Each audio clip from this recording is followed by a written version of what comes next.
118వ శ్లోకము. ఆత్మవిద్య మహావిద్య శ్రీవిద్య కామసేవిత శ్రీ షోడసాక్షరీ విద్య త్రికూట కామకోటిక. ఈ శ్లోకంలోని మొదటి నామము ఆత్మవిద్య. ఇది 583వ నామము. ఇది 4 అక్షరాల నామము. ఈ నామముతో అమ్మవారికి నమస్కరించేటప్పుడు ఆత్మవిద్యాయై నమః అని చెప్పాలి. ఆత్మ అంటే ఆత్మకు సంబంధించిన, విద్య అంటే విద్యాస్వరూపురాలు. ఈ నామం నుండి దివ్య విగ్రహ నామం వరకు ఆత్మవిద్య, మహావిద్య, బ్రహ్మ విద్యాదుల ఉపదేశ విశేషాలు చెప్పబడతాయి. మనం సాధారణంగా చూసేది పదార్థమైన ప్రపంచము. ఈ ప్రపంచము తాలూకు విషయాలన్నింటినీ ప్రాపంచిక విద్యలు లేదా పదార్థ విజ్ఞాన శాస్త్రము అంటారు.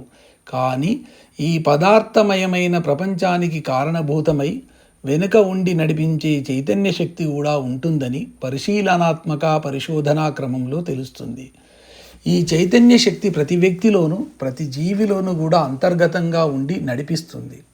వ్యక్తిలో ఉండే ఆ అంతర్గత శక్తి యొక్క అంశాన్ని ఆత్మ శక్తి అని, విశ్వంలో ఉండే అంతర్గత శక్తిని అమ్మవారు అని అంటారు. ఆత్మశక్తిని గూర్చి చెప్పే విద్యను ఆత్మవిద్య అంటారు. విశ్వాన్ని నడిపించే అంతర్గత శక్తి అయిన అమ్మవారే ప్రతి జీవిలోనూ అంశ రూపంలో ఆత్మశక్తిగా పనిచేస్తుంది. ఈ అమ్మవారిని గురించి వివిధ స్థాయిలలో సందర్భోచితంగా చెప్పే విషయాలను ఆత్మవిద్యగాను, బ్రహ్మ విద్యగాను, మహావిద్యగాను, శ్రీవిద్యగాను, శ్రీ షోడశాక్షరీ విద్యగాను చెబుతారు. ఇవన్నీ యోగ విద్య క్రిందికే వస్తాయి. ప్రతి వ్యక్తికి సంబంధించిన మూలాధారాది సహస్రార పర్యంతానికి సంబంధించిన విజ్ఞాన విశేషాలన్నీ ఆత్మవిద్య కిందికే వస్తాయి. ఆత్మవిద్యా స్వరూపిణి అని ఈ నామానికి అర్థము. ఈ శ్లోకంలోని తర్వాతి నామము మహావిద్య. ఇది 584వ నామము. ఇది 4 అక్షరాల నామము. ఈ నామంతో అమ్మవారికి నమస్కరించేటప్పుడు మహావిద్యాయై నమః అని చెప్పాలి. మహా అంటే గొప్పదైన, విద్య అంటే విద్యాస్వరూపురాలు. యోగ విద్యలో ఆత్మశక్తికి సంబంధించిన జ్ఞానముతో పాటు విశ్వ విజ్ఞానాన్ని కూడా జోడిస్తే అది మహావిద్య అవుతుంది. అమ్మవారికి సంబంధించిన పరిపూర్ణ జ్ఞానము ఉండడము వలన ఈ విద్యను మహావిద్య అన్నారు. వ్యక్తిగత విశ్వగత సమన్వయ జ్ఞాన స్వరూపిణి అని ఈ నామానికి అర్థము. ఈ శ్లోకంలోని తర్వాతి నామము శ్రీ విద్య. ఇది 585వ నామము. ఇది 3 అక్షరాల నామము.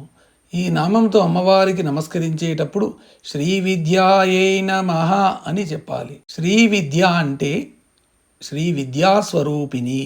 ఆత్మపరంగా ఉండేది ఆత్మవిద్య అయితే, బ్రహ్మపరంగా ఉండేది బ్రహ్మ విద్య అయితే, అంతటా నిండి ఉండే అమ్మవారిని గురించి చెప్పేది శ్రీ విద్య అంటారు. శ్రీ విద్య సర్వ ప్రయోజనకారకమైన విద్య. కర్మ, భక్తి, జ్ఞాన, భోగ, భాగ్య, మోక్ష, వైరాగ్యప్రదమైన విద్యే శ్రీ విద్య. శ్రీం ప్రధాన బీజాక్షరమైన ఈ విద్య అత్యంత ఆదరాభిమానాలతో ఆరాధింపబడుతుంది. కుటుంబములోని అందరి వ్యక్తుల కంటే తల్లి ఎంత ముఖ్యమైనదో, ఆదరణీయమైనదో అన్ని విద్యలలోనూ శ్రీ విద్య అంత ఆదరణీయమైనది. శ్రీ విద్యా స్వరూపిణి అని ఈ నామానికి అర్థము. ఈ శ్లోకంలోని తర్వాతి నామము కామసేవిత. ఇది 586వ నామము. ఇది 5 అక్షరాల నామము. ఈ నామంతో అమ్మవారికి నమస్కరించేటప్పుడు కామసేవితాయై నమః అని చెప్పాలి. కామ అంటే కాముని చేత, సేవిత అంటే సేవింపబడునది. కాముడు అంటే ప్రధానంగా 3 అర్థాలు చెప్పవచ్చును. అవి 1 శివుడు అంటే కామేశ్వరుడు, 2 మన్మధుడు, 3 కోరికలు గలవాడు. శివుని కోసం అమ్మవారు ఎలా తపస్సు చేసిందో అలాగే శివుడు కూడా అమ్మవారు తన అర్ధాంగి అవ్వాలని అంతగానూ తపన చెందాడు. అంటే ఆ ఇద్దరు ఒకరి కోసం ఒకరు తపస్సు చేసి చిక్కి సగమైపోయారు. చివరకు వారి వారి తపస్సులు ఫలించి చిక్కి సగమైన ఆ 2 శరీరాలు ఒకటై అర్ధనారీశ్వరులుగా అయినారు. ఈ విషయాన్ని ఆదిశంకరులు శివానందలహరిలోని కళాభ్యాం చూడాలంకృత శశికళాభ్యాం నిజ తపఃఫలాభ్యాం అన్న మొదటి శ్లోకంలోనే చెబుతారు. ఇలా శివుని చేత కోరబడి సేవింపబడినది కాబట్టి అమ్మవారు కామసేవిత. శివుని మంటకు ఆహుతి అయి శరీరాన్ని కోల్పోయిన మన్మధుని శరీరము మన్మధుని భార్య అయిన రతీదేవికి కనబడేటట్లు చేసి రతీదేవి వైధవ్యాన్ని తొలగింపజేసిన అమ్మవారిని నిరంతరము రతి మన్మధులిద్దరూ ఆరాధిస్తారు. అందుచేత అమ్మవారు కామసేవిత అంటే మన్మథ సేవిత. ప్రపంచంలోని భార్యాభర్తల మధ్య, ప్రేయసీ ప్రియుల మధ్య ఒకళ్ళ చూపులు ఒకరి కోసం ఖర్చయిపోయేలా మన్మధుడు వాడిపోతాడు. చివరకు ఆది దంపతుల చూపుల మధ్య కూడా ఇరుక్కొని వాడిపోవడమే కాకదు మాడిపోయాడు కూడా. కానీ అందరి ఎడల ఆ అమ్మవారి అనురాగపూరితమైన చూపులు ఉండడంతో చివరకు మన్మధుడు బ్రతికి బట్టకడతాడు. అందుచేత అమ్మవారు కామసేవిత.